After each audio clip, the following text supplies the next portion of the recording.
Hey, chickens.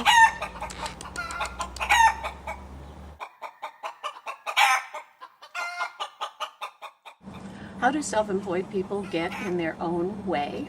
Well, I have to say I love this question because I am a hands-down expert.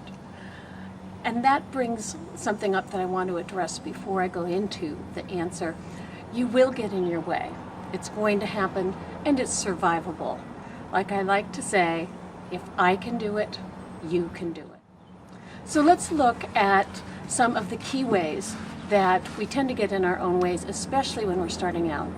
The very first one that comes to mind is comparison and perfectionism. These come really close together.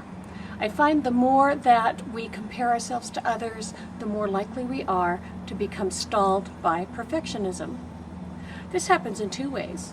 If we compare ourselves to others that we feel superior to, if we build our self-esteem by criticizing the way someone else in our field does their marketing or delivers their products or services, then we can artificially inflate our self-image without actually taking any action to move our business forward. If we compare ourselves to others and are overly impressed by what someone else is doing, then we downgrade our own self-image and play down our own talents and abilities, again, without taking action.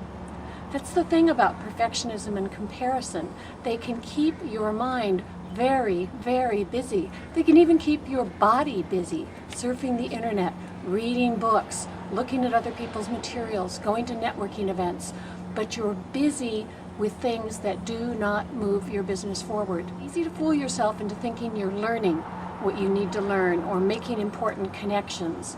You're not. When you're caught in perfectionism and comparison, you can tell with these simple things. Number one, it feels crummy. It feels like being stuck, because it is being stuck. Your self-image is always teetering. Even when you're comparing yourself to others favorably, your good self-opinion relies on criticizing someone else, and that feels icky inside. And when you're comparing yourself to someone else negatively, well, I don't have to explain why that feels icky.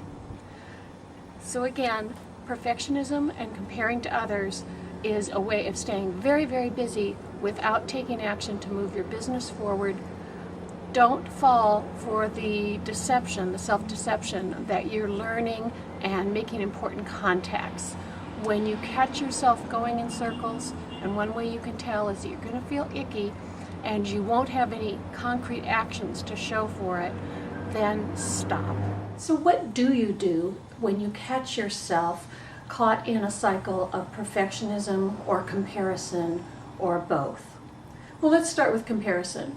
If you're doing the negative comparison game, I used to do this with the late Thomas Leonard, brilliant founder of Coach U, and I would look at Thomas's stuff, which was frequently filled with typos, and I would gripe to myself that he had no right sending things out to people and charging money for things that were so flawed. Then one day I realized that Thomas had not only a flourishing business, but was helping literally hundreds of thousands of people while I was sitting in my office judging him. So if you find yourself judging others negatively, comparing yourself to others negatively, using that to build up your ego, but not taking action to build your business, what you can do is take their flaws and write yourself a permission slip.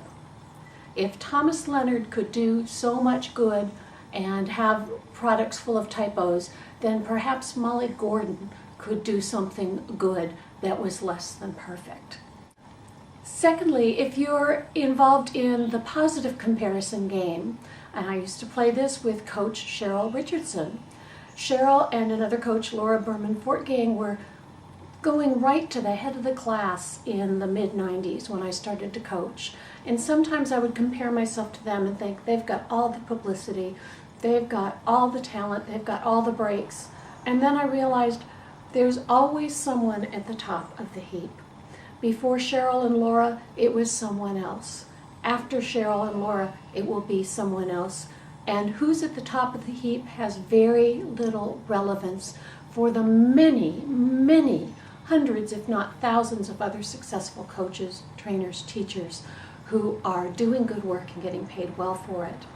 So remember, everyone came from somewhere, everyone goes back to where they came from, and that's how I get some perspective when I'm caught in a positive comparison loop that makes me look bad. As to perfectionism, my first piece of advice for interrupting that cycle is to stop. Just stop.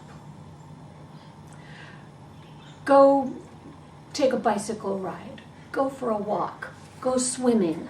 Work on your garden. Stop work. If you're caught in perfectionism and you can't write an article because of it, just get out of the office. This will often help break the cycle.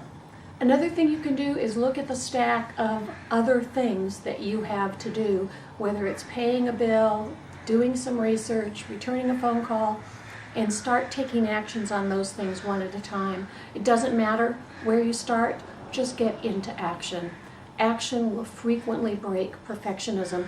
The action could be baking cookies for your kids, returning a phone call, paying a bill, or going for a swim.